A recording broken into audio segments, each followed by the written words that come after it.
back. You're joining us, Entre-Preneur, episode number 2. Today we got Dante Moore with us today, right? So another one of my brothers that I wanted to bring on and definitely highlight, showcase everything that he's been doing for our community, as far as being entrepreneurial, also, a community activist, a great leader, and just, I wanted to pick up all the gems we can from him today. The entree part, we're missing out today. He wanted to showcase, what was the restaurant called? Thomasina's. Mm-hmm. And unfortunately, we're recording on a Monday, so they're not open on Monday, and it just wasn't, another backup plan. But we'll get there. We'll get through that. We'll stop by there another day, highlight Thomasina's, and we'll go from there. But tonight, let's focus on you, right? Yeah, for sure. Let's. We want to definitely put out and create gems for the people, right? Mm-hmm. People that may relate to you and what you can help offer or encourage for them to inspire them to step up into the realm into who they're supposed to be, right? Right. So let's get started. Yeah. Let's get started. Yeah. All right. So name some of the lanes that you've been in so far in your life, as far as the entrepreneurial routes that you have taken. Right? Yeah, man. I realized for me personally, you've been there for a little bit of the journey. Since I was 18, I did an S Corp. At 21, I did my own nonprofit, 501c3 community organization. I've had 2 LLCs that I don't have any longer, but I had 3 other LLCs. I've had online businesses. I have a publishing company and did a book up through it. So been through a lot of different lanes, man. Wow. It's been fun. It's been fun, man. Okay. Yeah, all right. It's been fun. What gave you that initial inspiration to be entrepreneurial, to follow everything that you've done so far? I think seeing a lane, seeing how I wanted to carve it out. You know what I mean? Like I see needs, and when I see things, I see like vision and I see needs, and I'm like, if I could plug in right in the middle, even if it's stuff like management, I've done management companies. How can I be a conduit for success for whatever's on the other end? Sometimes on the other end is money, but sometimes on the other end is you coming out as a better person and having more knowledge and stuff like that. So entrepreneurship for me is like a way of life. You know what I mean? You just jump into it and you try something new. That's how I look at it. It definitely is a lifestyle. Yeah, man. It definitely is a lifestyle. It's different. What are some of, let's focus on one for right now. Right? Okay. Out of all your ventures, you got a lot of ventures, man. And this man, he literally does it all, right? Yeah. Pick one of the ones, and let's hone in on that right now. Okay. One of the ones I don't talk about often is the ATM business. ATM business. Business, yeah. How did you tap into that? Yeah, man. I wanted to do something when I was working my corporate job, right? So you're working in corporate, you want to make additional income for the family. Okay. So I said to myself, I want to do vending machines. Start looking into vending machines. Okay. So then I'm starting looking, and I'm seeing different models and things like that, where you could place them, what you could put inside of them. Somehow I get the gumball machines, and then I get to the toy claw machines. All of that's in the same family. Gotcha. And it's somewhere on YouTube and researching, I see ATM machines. I'm like, ATMs? Well, let me look into this. I realized in that moment, a lot of people weren't in the industry that I knew. Wow. And then I said to myself, a vending machine and an ATM are the same thing. One has snacks, the other one has money. Wow. Everybody needs money. Yeah. Everybody might not eat a certain snack or treat. You can put that anywhere. That's true. Wow. Look at that. So when I started seeing the profit and I saw that everybody needs money, I said, that's going to be the route I want to take, and I start saving up for it. Okay. Yeah. That's dope, man. Yeah, man. Yeah. Now that's a prime example of what you mentioned. You look for, I don't want to call it a niche, but you look for an opportunity that I guess is necessarily lacking. Yep. Right? And you excel in that, right? Is that how you pretty much have gotten into most of your ventures? Yeah, and I'll be honest with you, for a young black African American like myself, that's a male in Philadelphia, it's important to do things, in my belief, it's important to do things that everybody else isn't already doing. Gotcha. That way you're not in competition with the next man, but you're able to be a resource to a lot of people. Nobody else that I know in Philadelphia is doing ATMs. Gotcha. You see, but if I get with somebody that's doing vending machines, we become partners and now say, yo, everywhere you put a vending machine, let me put an ATM. We can split cuts on certain percentages, right? Gotcha. So as you spoke about a niche within a niche, and this is just something I knew we wasn't going to talk about, but a niche within a niche for me is I make ATM flyers as well. So I'm plugged in now into the network of people that run ATMs. So you capitalizing off. You got this ATM business, but then you capitalizing even more by creating a flyer for others who also have that. Bingo. Because the same flyers I use to land contracts, I know they work and they convert. Gotcha. And since I've been in sales professionally all my life, I said, I'll just make 15 templates, sell the templates, redo them, and boom, flip the money and throw that in my machine. Wow. Yeah. What are the experiences you had that have, what's the sales experiences you had that got you? You know, man, I've been doing, since I was first able to work, I've done all types of call centers. I worked in higher education, enrollment services, advisory capacities. I've worked in the food industry, whether it was high-end catering or being a waiter and a server. And the truth of it is, shout out to the people who work the service industry, because that will teach you people skills. It's nothing like not being responsible for the fried calamari and it come back burnt or cold, and you got to handle it and be on the fly because your money's on the line. It does. You know, so that kind of really prepares you for that. But also, call centers prepares you for the no. Yeah.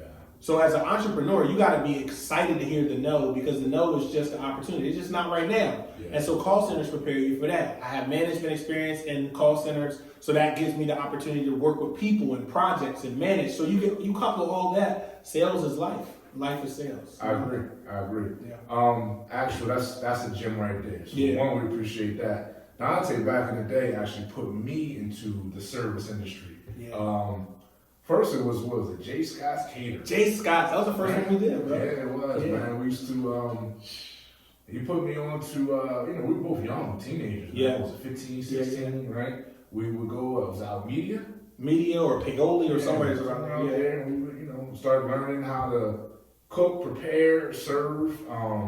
Then what was the restaurant? It was in Jenkintown. What was that restaurant called? Hula Hands? Hula Hands. We did Hula Hands, yep. Hula Hands, Yep. yeah. So, you always been putting me on, man, but definitely learned a lot as far as service. Yeah. That helped me excel to where I'm at today and all that I do. Yeah. So I definitely agree with that whole service industry. You pick up a lot. Yeah. And for those in the service industry now who feel stuck, right? Who feel like, that's all I'm doing.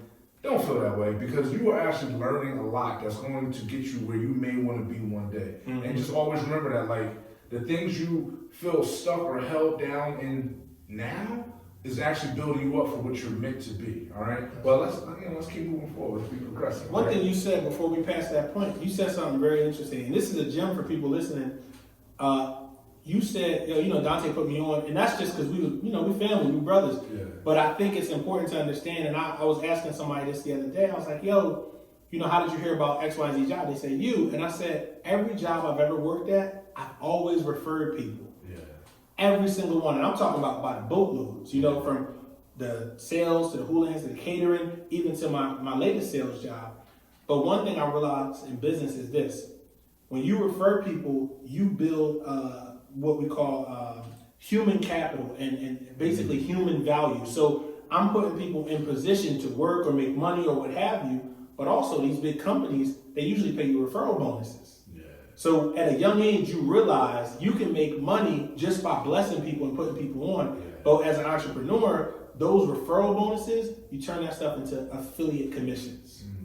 So if you have that mindset to always help somebody and don't try to be stingy, don't try to be greedy, put people on the opportunities, but understand that as more people you put on, you need to start getting paid from the people that you've given them, because you're bringing people into another business. Yeah. You know what I'm saying? So I think that's a gem in and of itself if you have that heart to, want to put people on. It seems like you mastered how to make money off of making money, right? I'm not mastering it, but I definitely try a few angles. I got you. Yes. Necessary. So we got these books, right? Yeah. Narrow-minded, right? 31-day challenge for radical living. Yes, sir. Yes, sir. Explain that. First book. So actually I wrote, in 2014 I wrote this book. I had the thought for it in 2012. Okay. All right. So this is a 31-day challenge for radical living. Now I'm a Christian, so I'm a faith-based teacher and all that kind of stuff. Okay. So with that, I said, I want to write a starter book. This is my starter book. So this book essentially, the cover was made by an excellent graphic designer. I had the inside formatted, and essentially what this is it is quotes, that I've made, and then little excerpts to explain the quotes, corresponding with scriptures, and then there's a challenge and 2 questions for introspection. Wow. Right? So the interesting thing about this, and again, if you're an entrepreneur, you gotta be a hustler. You just gotta know how to repackage products. So like the stuff I was doing in Narrow-Minded. Okay.